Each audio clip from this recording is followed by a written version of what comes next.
Olá pessoal, bom dia. A gente está começando aí mais um Café Econômico nessa quinta-feira, dia 8 de junho. E tem muitas notícias acontecendo, tem uma pauta bomba hoje aí, a gente precisa ficar atento ao mercado para saber operar bem. Então vamos lá, a primeira situação que a gente tem que falar é a operação Barão Gatuno, operação da Lava Jato, apoio à Lava Jato, que está acontecendo hoje com foco na indústria de Furnas e hidrelétrica. Então isso aí pode afetar um pouco as ações aí no segmento de energia. Então vamos ficar atentos aí, vamos ficar cautelosos para saber. Essa operação Barão Gatuno, ela afeta principalmente o PSDB, que é a base de apoio do governo Temer. Como a gente já falou ontem, temos gente passando por um processo de impeachment também do governo Temer, não impeachment, não é o termo correto, mas seria aí impugnação da chapa Dilma Temer, e pode tirar o Temer do governo. A gente já falou ontem que o Temer, propriamente, a pessoa dele não afeta muito a economia, visto que ele colocou um time de primeira linha lá com o Meirelles e o Ilan Goldfein no governo.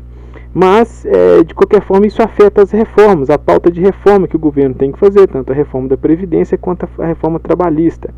Então, assim, não entro no mérito de quem vai pagar a conta, se está certo ou se está ruim, ou se está correto, mas o mercado faz a leitura de que existe uma dívida a ser paga, e tem um custo a ser estancado. E se isso não for estancado, a gente vai ter mais problemas econômicos, mais problemas financeiros, e aí a economia fica instável. Bom, a gente tem outro cenário também que deve chamar a atenção nos Estados Unidos, porque assim, uma parte do capital que movimenta a Bolsa, ele é capital estrangeiro, tanto de brasileiros no exterior investindo no seu próprio país aqui no Brasil através da Bolsa de Valores, quanto também outros investidores em busca de um pouco mais de risco e rentabilidades maiores. Você pode ter uma ideia disso aí, que a taxa de renda fixa no governo americano paga em torno de 1% ao ano, aqui a gente tem na casa dos 10%. Então, assim, aqui no Brasil é um ótimo investimento, relativamente seguro, e ainda tem uma entrada de capital estrangeiro muito grande que movimenta a nossa Bovespa. Depois um dia eu apresento aí para você entender um percentual aí, mas é boa parte do capital. Com a instabilidade política nos Estados Unidos e o Brasil tóxico, é assim que os americanos, a economia internacional vê o Brasil, um país tóxico, porque é difícil você entender como você tinha um presidente corrupto, você faz um processo de impeachment, assume o vice, que também já não pode continuar governando o governo, você não tem uma posição forte, você não tem nenhum líder movimentando isso aí. Então, assim, a economia internacional prefere esperar um pouco. Vamos esperar para ver o que vai acontecer, onde o Brasil vai chegar, e aí depois a gente volta a investir. Então, aliado a isso, você tem o Trump, com uma situação bem difícil lá, aquelas acusações de apoio lá ao governo russo. Hoje vai ter uma entrevista lá de uma pessoa importante envolvida nesse esquema, onde vai dar mais detalhes, isso direto na televisão. Então, assim, há muita especulação do que vai acontecer, do que ele vai revelar, da forma que ele vai expor isso e que impacto isso vai ter na política do Trump. O fato é que ele vem sendo muito criticado, já foi uma eleição difícil, assumiu um governo já bem dividido.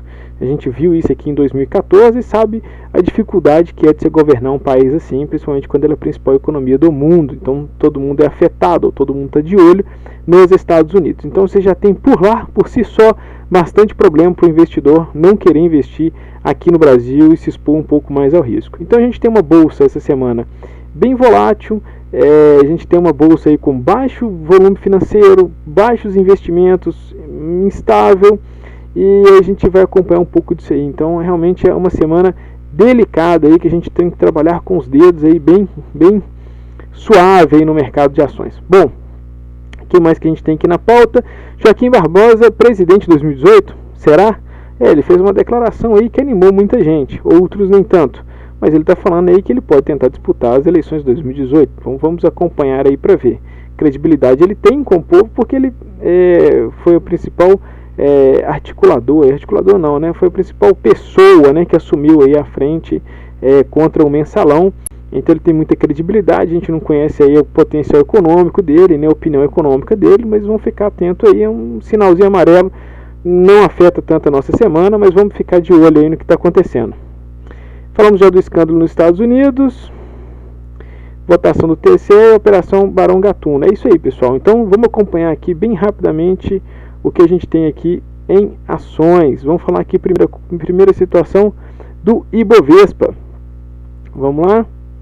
A gente tem aqui Ibovespa numa área dentro de consolidação, né? A gente teve aí ensaiou uma alta aqui ontem, chegou bem próximo da média móvel de 21 exponencial e voltou, né? Então assim, ele vem aqui de topos ascendentes, mas ainda dentro de uma correção, quer dizer, ele não bateu aqui ainda, ele tem aqui uma resistência a ser rompida justamente onde ele está, então ele está em momento aí de instabilidade. A gente vai ter que acompanhar o dia de hoje para ver.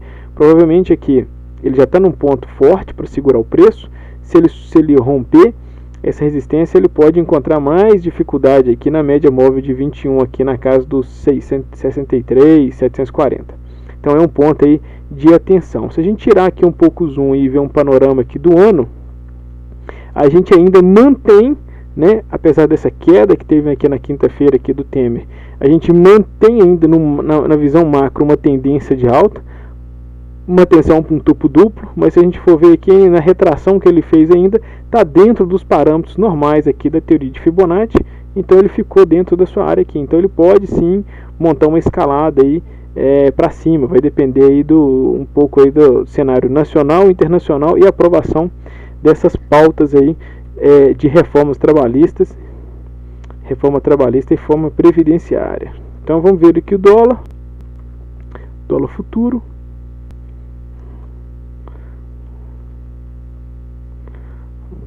Aqui como é que ele está.